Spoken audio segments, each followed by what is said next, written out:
Good morning dear student. आज हम standard 10th में हिंदी सब्जेक्ट में चैप्टर नंबर 7 का अभ्यास करेंगे। चैप्टर नंबर 7 है जन्मभूमि।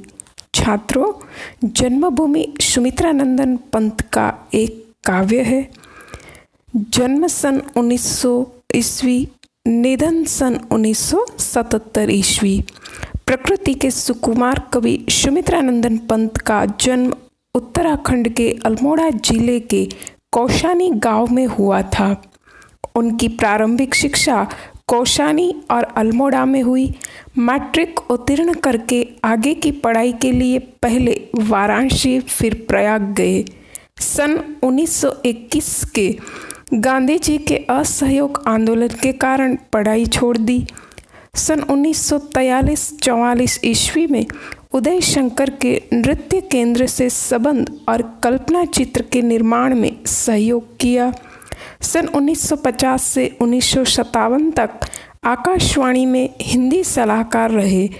छायावाद के शलाका पुरुष, प्रकृति सौंदर्य के अनुपम चित्रकार, काव्य भाषा के समर्थ शिल्पी, प्रौढ़ विचारक कवि को इनके कला और बूढ़ा चांद पर साहित्य अकादमी से लोकायतन पर सोवियत भूमि नेहरू पारितोषिक समिति से और चिदम्बरा पर ज्ञानपीठ पुरस्कार मिल चुके हैं।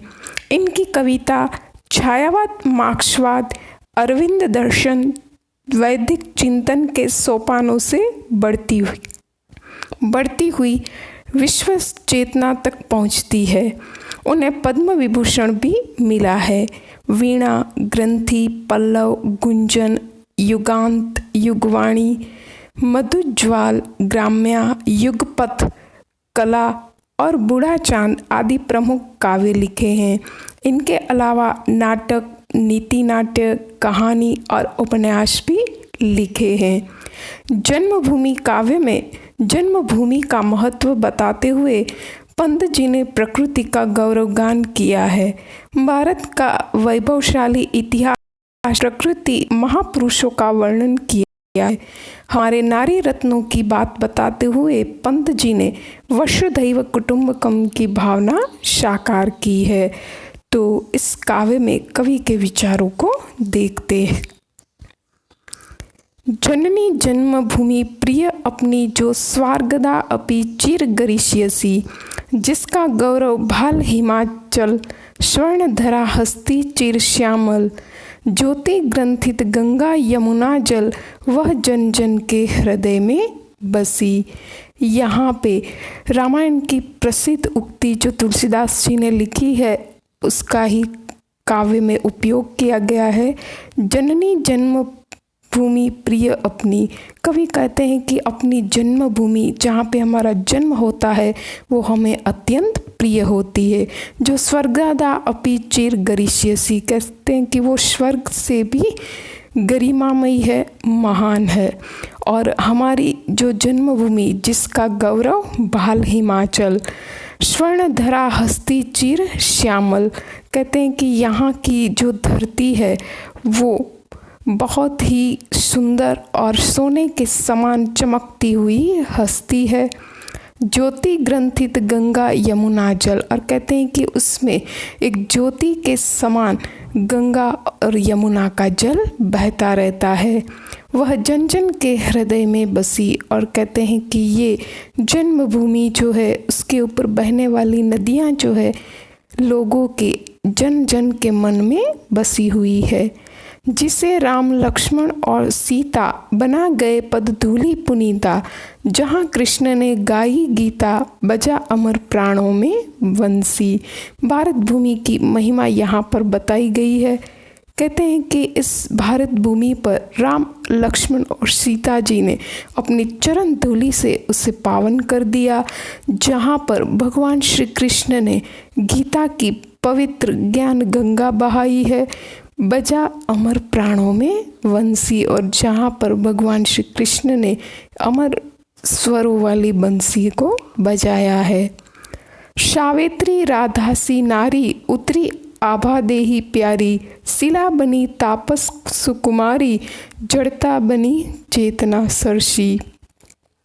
यहाँ पे क्या कहते हैं, जो हमारी बहुत ही पवित्र और नारियाँ रही है तो उसके बारे में बताते हैं। सावित्री जो सती व्रत में बहुत ही प्रसिद्ध थी, राधा सी नारी, राधा जो भगवान श्री कृष्ण की प्रिया रही है। उतरी आभा देही प्यारी, और कहते हैं कि उसकी आभा, उसका तेज जो है इन नारियों का वो बहुत ही प्यारा है। शिला बनी तापस सुकुमारी, अहल्या जो अपने पति के श्राप से शिला पत्थर बन गई थी उसके बारे में बताया है। जड़ता बनी चेतना सरसी, और उस किस प्रकार से वो जड़ और में से चेतन यानी भगवान श्री राम की चरण धूलि पाकर वो शिला पत्थर बनी अहल्या फिर से चेतन यानी सजीव बन जाती है। तो हमारी भारत भूमि ऐसी पावन भूमि है जिसमें सावित्री, सती सावित्री, राधा जी और अहल्या जैसी नारियां, तापसी कन्याएं हमारे यहाँ जन्म ले चुकी है। शांति निकेतन जहाँ तपोवन, ध्यानावस्थी हो ऋषि मुनि गण, चिद नभ में करते थे विचरण, जहाँ सत्य की किरणें बरसी। कहते हैं कि हमारी भारत भूमि वो तपोवन है, वो तपोभूमि है जिसमें शांति का निवास है। ध्यानावस्थित हो ऋषि मुनिगण, और वर्षों तक पहले के युग में हमारे भारत में ऋषि मुनि जो थे वो वर्षों तक तपों में बैठते थे, ध्यान अवस्था में बैठते थे। चिद नभ में करते थे विचरण, और एक समय था कि इंसान जो है वो आकाश में भी भ्रमण कर सकता था। नभ यानी आकाश, जहाँ सत्य की किरणें बरसी और जहाँ पर सत्य का बसेरा हुआ, ऐसी हमारी जन्मभूमि भारत भूमि है।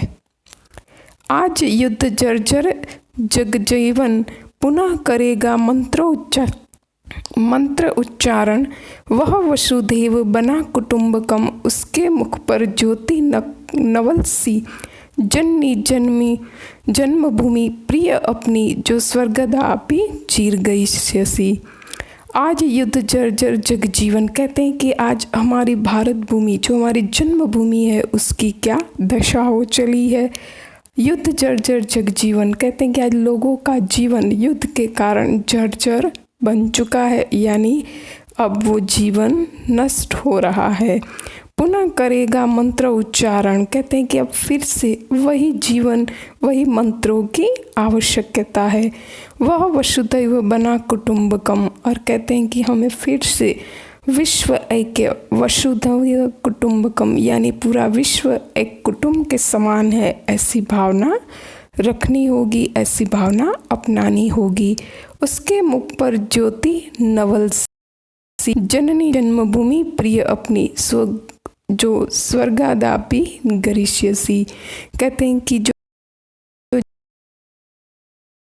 आज एक नवल ज्योति हमें फिर से प्रगटानी होगी, और साथ ही साथ कहते हैं कि हमारी जन्मभूमि जो है वो हमें अत्यंत प्रिय है, और जिसका स्थान स्वर्ग से भी बढ़कर है। भाई स्वर्ग से भी हमारी जन्मभूमि जो है वो महान है।